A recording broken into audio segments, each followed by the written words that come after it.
Öncesinde CHP yönelik saldırılar, baskılar son dönemde sistematik bir şekilde arttı aslında. Özellikle bu saldırıları nereye koymak, nasıl yorumlamak gerekiyor?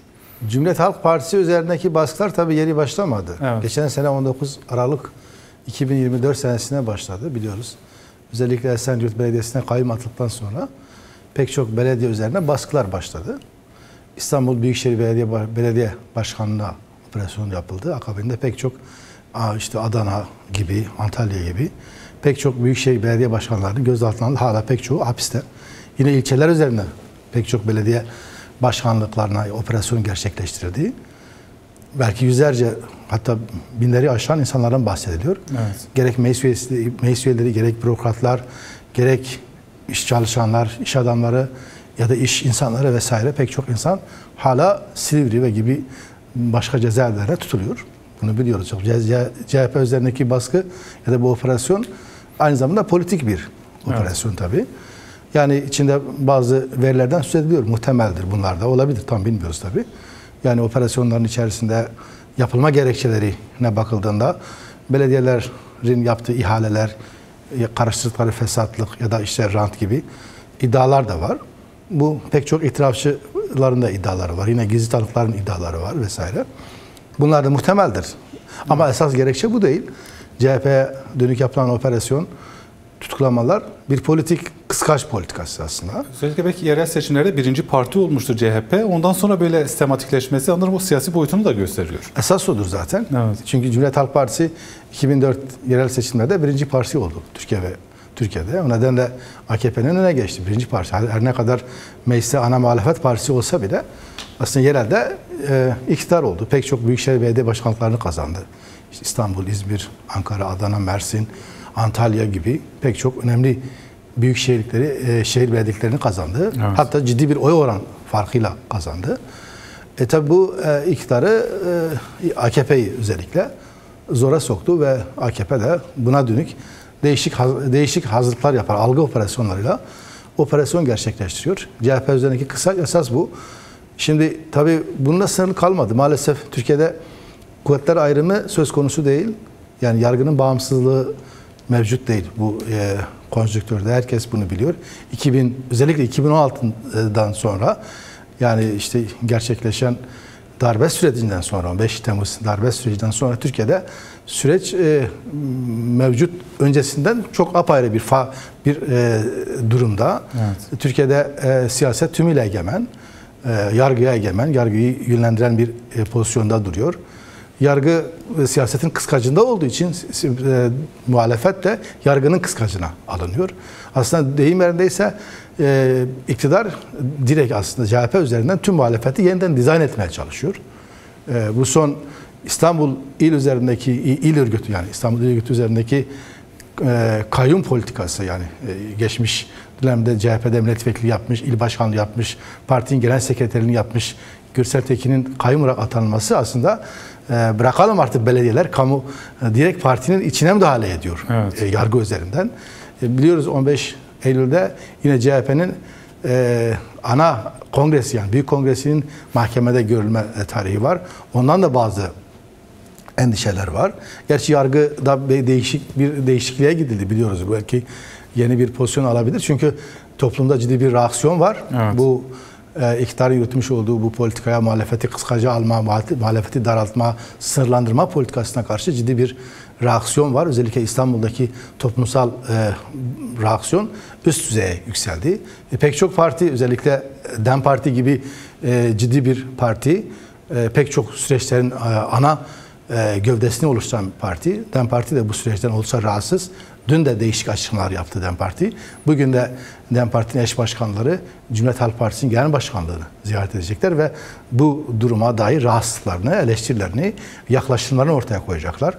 Bu da tabii ki iktidarı zora sokan bir şey. Çünkü DEM Parti muhalefetin önemli bir gövdesini oluşturuyor.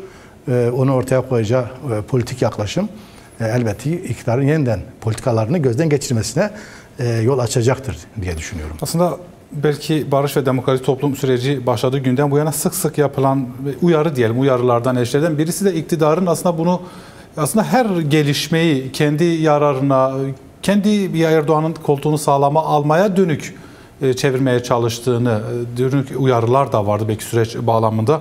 Tam da bu noktada bir demokratikleşme beklenirken, hukuki adımlar beklenirken baskının, özellikle siyasi parti üzerindeki baskıların bu kadar yoğunlaşmasını nasıl değerlendirirsin?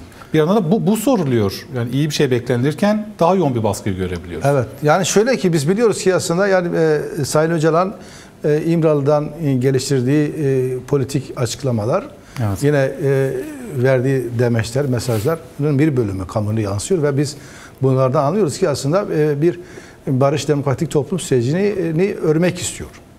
Bu da tabii ki yani Kürt meselesinin çözümünün tek taraflı sadece Kürtlerle, Sayın Öcalan'la olacak bir mesele değil. Onun muhatapları var. Çünkü nedenleri var.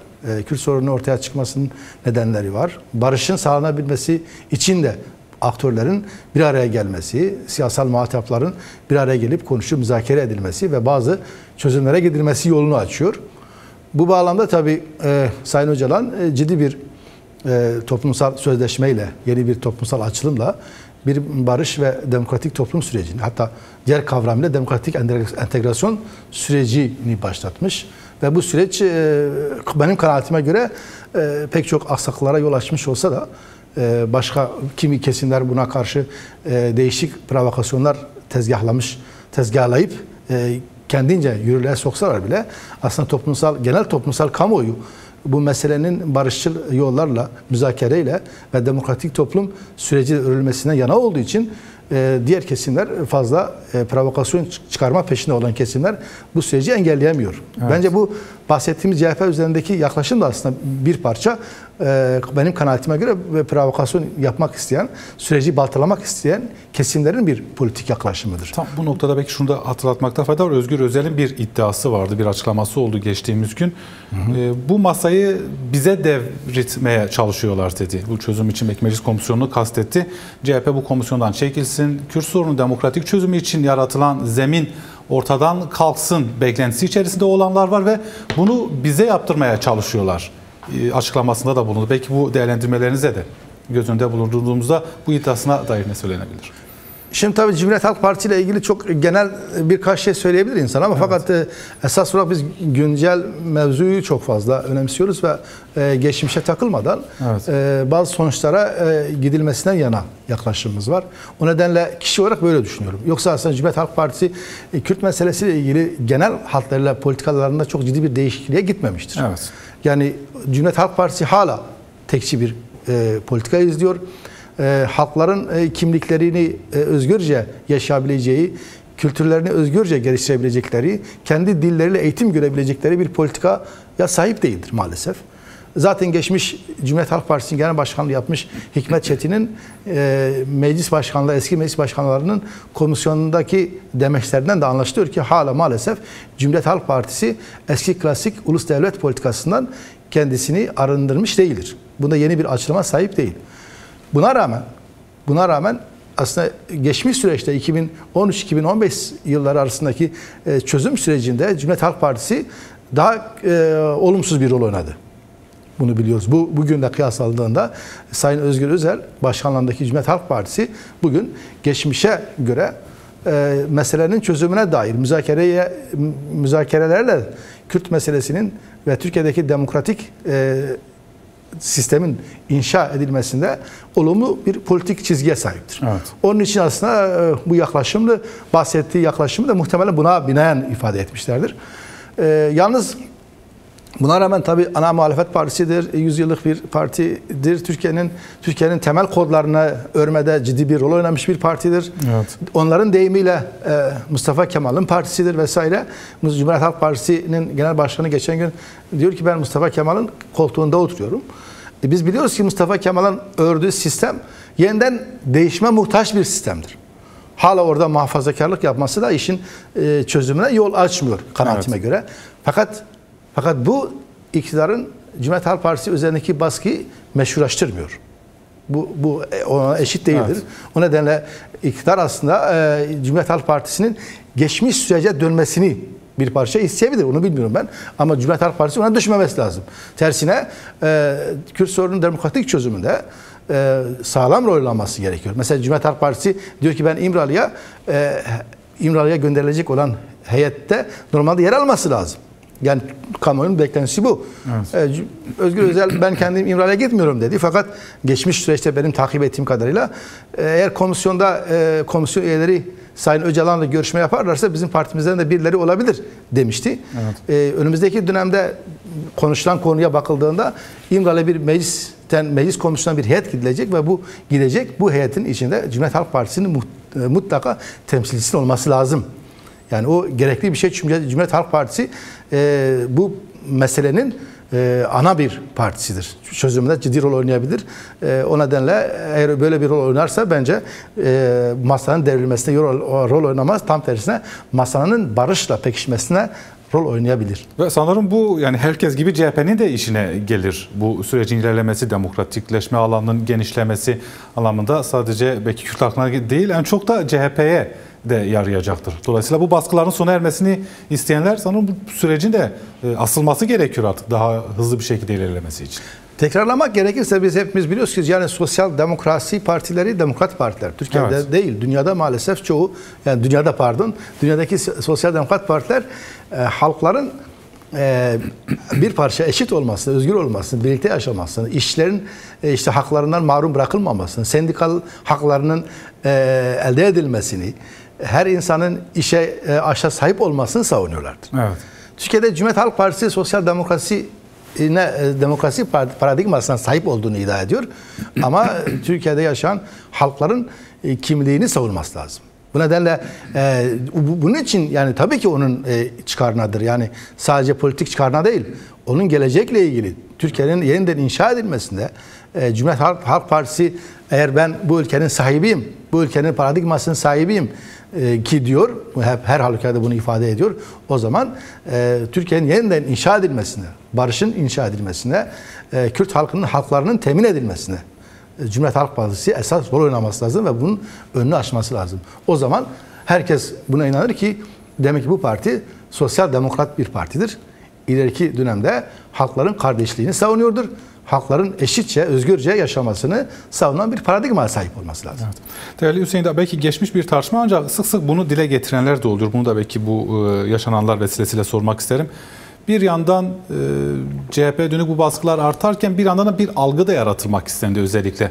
İşte DEM Parti, Kürt Siyasi Hareketi iktidarla anlaştı, CHP tasfiye ediliyor. Yani Kürt Siyasi Hareketi'ni iktidarla yan yana konumlandırmaya sanki bir ittifak kurmuş gibi bir algı yaratmaya çalışıldı. En son İstanbul İl Yönetimi'ne yapılan kayyum atamasına da benzeri bir algı yaratıldı. Mevcut durumda, mevcut tablo bunu mu gösterir? Nasıl değerlendirirsiniz? Tersi bir durumdur. Şimdi Kürt Siyasi Hareketi zaten tümüyle yani bu sistemin yeniden dönüşmesinin siyasetini yürütüyor. Bunun öncülüğünü de toplumsal bir mücadele yürütüyor. Bu uzun yıllara dayalı değişik yöntemlerle siyaset yapan ciddi bir hata sahiptir. Evet. Bugün savaşın bitmesini, silahların susmasını yeğleyen bir siyasal reflekse, siyasal paradigmaya sahip Kürt Hareketi.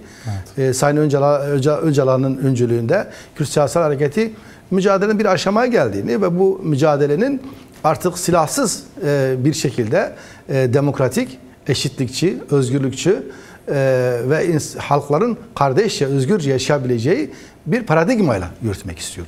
Onun için tabii ki şimdi savaşan taraf gerçekliği var. Bunu her bir biçimde konuşuyoruz biz. Yani uzun yıllara dayalı Türkiye ve Kürdistan'da çatışma ve savaş sürmüştür. Yine bu savaşın nedenleri var. Bir de çıkardığı sonuçlar var. Bunun için de iktidar olan hükümetle bu meseleyi müzakere etmek, bir barış sözleşmesini mümkünse açığa çıkarıp bir sözleşmeyle sonuçlandırmak Kürt Siyasi Hareketi'nin hedefidir. Bu çok normal ve olağan bir durum. Çünkü başka kiminle bu meseleyi konuşacaksınız? Elbette ki Cumhuriyet Halk Partisi de konuşacağız, diğer partilere de konuşacağız ve iktidarla da konuşacağız. Evet. Bu konuşacak Kürt Hareketi. Yani bir Kürt olarak ben bu meselenin zaten aktörlerin dışında çözülebileceğine inanmıyorum. Aktörsüz bir mesele değil çünkü. Evet. Bu mesele bir taraftan Kürtler taraftır, diğer taraftan da Türkiye iktidarı ve devleti taraftır. Onun için iktidarda Cumhurbaşkanı sistemi var, AKP ve onun ortakları var. Bir de muhalefet partileri ve dışarıda ve içeride mecliste yani meclis içinde ve dışında partiler var. Bugün Meclis Komisyonu'nun işçi ve memur sendikalar yaptığı görüşme de aslında bir kamuoyunun fikrini almaktır. Bir önceki süreçte biliyoruz ki bu görüşler DEM Parti'nin de baskısıyla, önerileriyle gelişen görüşmelerdir. Onun için bu bahsettiğiniz algı muhtemel vardır, hala vardır. Bazı kesimler bunu yaratmak istiyor. Ama bu gerçek dışı bir algıdır. Bu hakikati yansıtmıyor. Tam tersine yani mevcut iktidarla Kürt hareketinin bir araya gelme şansı yok. Müzakere etme şansı var. Sorun çözme için arayışları var. Ama aynı tasta yemek yemesi, birlikte müttefik olma şansı yok. Evet. Çünkü farklı görüşlere sahiptir. Farklı dünya görüşlere sahiptir ve farklı talepleri vardır. Onun için eğer Kürt hareketinin ortaya koyduğu toplumsal çözüm perspektifi yerine gelirse ondan sonra zaten muhtemelen kendi içinde kendi müttefiklerini, yeniden müttefikleri ortaya çıkacaktır. Bu müttefikleri başka, belki CHP olur, başka partiler, onu bilemeyiz tabii. Ama şu anki bu sözünü ettiğimiz durum tümüyle barış içindir, savaşın bitmesidir, içindir ve mümkünse Türkiye'de yeni bir demokratik paradigma inşa etmek içindir.